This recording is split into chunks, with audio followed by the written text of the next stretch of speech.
song la song ha so si bu ya o ye sang bu la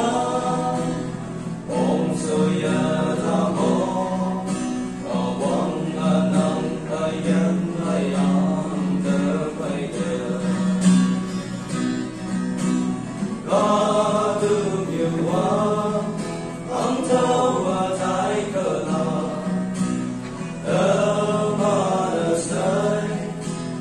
cha chừng thơ mô nam chừng mấy ngô hoa ấy yên là ngô hoàn thơ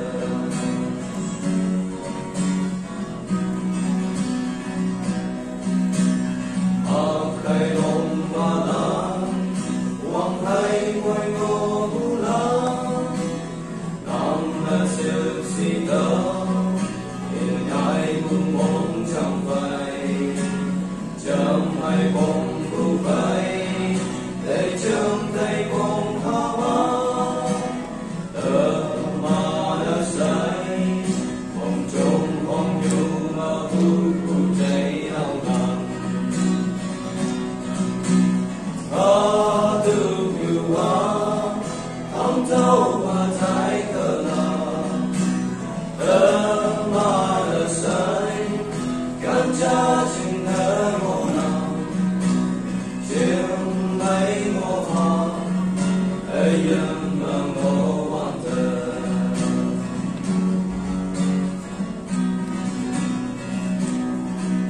ô hoàng đăng ca hoàng đăng sức si ya quang mơ tơ mà nơ say nhớ đăng ngơ mùi thay mạn phà bầu thay bên nhâm bưu mong si mong men cu la ở men quen ha ha lòng sớm si thơ mà mơ cu ta yan tay ba thương yêu ang thâu và thái thơ na tơ mà lỡ say can cha chừng thơ mô nam chừng mấy ngô hoa ấy yên là ngô hoàn thơ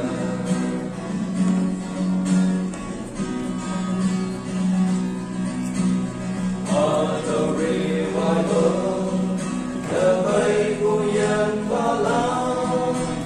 đủ man tờ ba la người làm hàng ngô yên an ô quang tăng ca quang nắng mơ vui hay hoang si ở cầm nhà áo bưu chờ lâu sang sau làm như ấm ấy em tâm si chớp bưu Christian